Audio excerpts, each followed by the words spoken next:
JX news Chhattisgarh में आपका स्वागत है। चलिए बढ़ते हैं खबरों की ओर।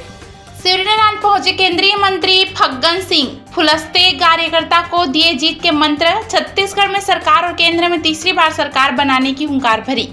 प्रधानमंत्री नरेंद्र मोदी के 9 साल बेमिसाल कार्यकाल के कड़ी में शिवरीनारायण में आम सभा आयोजित हुआ, जिसमें केंद्रीय इस्पात मंत्री फग्गन सिंह फुलस्ते रविवार 11 जून को छत्तीसगढ़ के अलग अलग 3 जिलों में प्रवास, कोरबा, शक्ति, जांजगीर चांपा प्रवास पर थे। शिवरीनारायण में लोकसभा क्षेत्र अंतर्गत भाजपाइयों को रिचार्ज की, साथ ही 2023 में राज्य सरकार और 2024 में केंद्र सरकार भाजपा की बनाने की बात कही।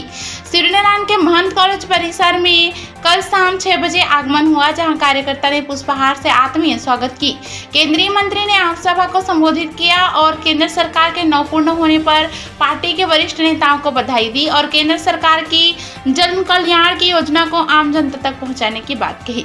इस अवसर पर शिवरीनारायण भाजपा मंडल के अध्यक्ष संजीव बंजारे के नेतृत्व में पामगढ़ विधानसभा के 300 लोगों ने अन्य पार्टी को छोड़कर भाजपा में शामिल हुए हैं, जिससे आने वाले चुनाव में भाजपा पार्टी को मजबूती मिलेगी और जीत आसानी हो सकती है। इस कार्यक्रम में भाजपा के कई बड़े नेता और हजारों की संख्या में कार्यकर्ता लोग मौजूद रहे। मुख्य रूप से सांसद गुहाराम अजगले, पूर्व सांसद कमला पाटिल, नेता प्रतिपक्ष नारायण चंदेल, गौरीशंकर अग्रवाल, विधायक सौरभ सिंह, अम्बेश जांगड़े, गुलाब सिंह चंदेल सहित अनेक नेता मंचस्थ थे। वहीं शिवरीनारायण मंडल से संजीव बंजारे, राहुल थवाई, ईश्वरी केवा, सरस्वती निषाद, द्रौपदी केसरवानी, विनय केवट, अंकुर गोयल, चिराग केसरवानी, राजा सिंघानिया, घासी कश्यप, अजय कश्यप, संदीप यादव, चेतन शर्मा, ललित कश्यप सहित हजारों बीजेपी के पदाधिकारी कार्यकर्ता उपस्थित थे। शिवरीनारायण मंडल अध्यक्ष संजीव बंजारे जी के नेतृत्व में केंद्रीय मंत्री फग्गन सिंह फुलस्ते की उपस्थिति में शिवरीनारायण के जनकपुर के रिंगनी, बेल्हा, पचरी सहित अनेक गाँव के 300 कार्यकर्ता बीजेपी में शामिल हुए, जिन्हें गमछा पहनाकर स्वागत किया गया। केंद्रीय मंत्री जी आए हुए थे, कार्यक्रम का उन्होंने जो भी क्या क्या जानकारियाँ दी है, क्या कुछ कहना चाहेंगे, बताएंगे।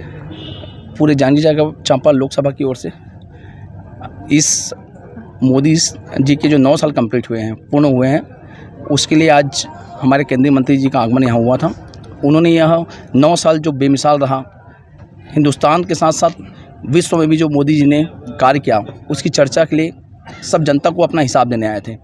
मोदी जी ने शुरू से कहा था कि मैं अपने पाई पे और अपने सब चीज़ों का हिसाब जनता के बीच हमेशा रखते रहूँगा।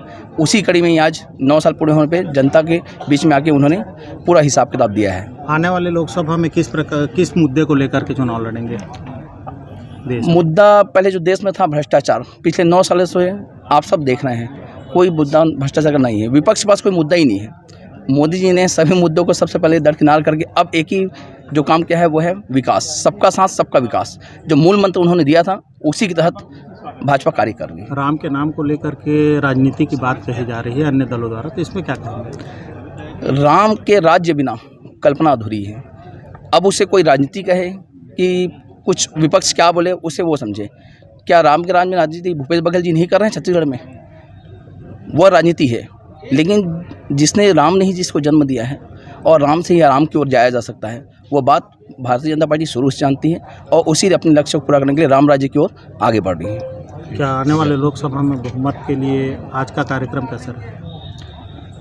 मोदी जी के साथ साथ इस क्षेत्र की जनता ने हमारे सांसद को भी खूब सारा आशीर्वाद दिया है और यही नतीजा है कि आज जो कार्यक्रम हुआ है वह इतनी गर्मी 44 डिग्री टेम्परेचर में भी भरपूर सफल रहा। आप सब भी वहाँ मौजूद थे, आप लोगों ने देखा होगा, बढ़ चढ़ कर लोगों ने उत्साह दिया। और ये भारतीय जनता पार्टी की भीड़ है, ये पैसे से या दारू देके भूपेश बघेल द्वारा जैसी बुलाई की भीड़ नहीं है। लोग स्वेच्छा से मोदी जी के काम को देखने आए थे और उन्होंने खूब आशीर्वाद दे के गए। Thank you. भी तैयारी कर सकते हैं, 4.5 साल बची हुई, ऐसा उन्होंने कहा। क्या कुछ कहना चाहेंगे, बताएंगे। भारतीय जनता पार्टी के द्वारा आज मोदी जी के 9 साल बेमिसाल, इस विषय में भारतीय जनता पार्टी के द्वारा जो जनहित में काम किया गया है माननीय नरेंद्र मोदी जी के द्वारा, उस काम को लेकर के आज का ये सम्मेलन था। जनता के बीच में हम जा रहे हैं कि केंद्र के नरेंद्र मोदी जी के द्वारा जनहित में क्या क्या काम किया गया है। प्रधानमंत्री आवास है, एक बहुत बड़ा लोगों के लिए काम है। ऐसे बहुत सारे काम हैं, आयुष्मान भारत का हो या प्रधानमंत्री आवास का हो या किसान सम्मान निधि हो, मोदी जी के बहुत सारे काम हैं। उसी काम को लेकर के एक कार्यक्रम है। जो कार्यक्रम है और जनता के लिए, गरीब आदमी के लिए, आम आदमी के लिए जो हमने 9 वर्षों के अंदर किया है नरेंद्र मोदी जी का, इसलिए हमने कहा कि 9 साल बेमिसाल। और इसके अंदर जो काम हुए, हम अभी 20 तारीख से 30 तक हमारा घर घर संपर्क का कार्यक्रम रहेगा और उस समय आज हमने विकास एक तीर्थ योजना, लोगों को प्रत्यक्ष रूप से आभास होना चाहिए कि मोदी जी ने जो काम किया है। आज एक भारतमाला, एक रोड जो हमारा बन रहा है इसी निर्वाचन क्षेत्र के अंदर 70 किलोमीटर का मार्ग है और उसकी लागत 1700 करोड़ रुपए की लागत से वो मार्ग केवल 70 किलोमीटर बनेगा। तो कहने का आशय ये है कि जब हम बिलासपुर से शुरू करेंगे तो रायगढ़ तक, और रायगढ़ से ये झारखंड तक, और दूसरा आपका आंध्र प्रदेश विशाखापट्टनम, ऐसे पूरे देश भर में कनेक्टिविटी को बढ़ाने की दृष्टि से काम प्रारंभ हुआ है। देश के अंदर रत्नमाला का काम प्रारंभ हुआ है। इससे कितने लोगों को भी रोजगार मिलेंगे, आवागमन का साधन सुलभ होगा, ऐसे अनेक विकास के काम।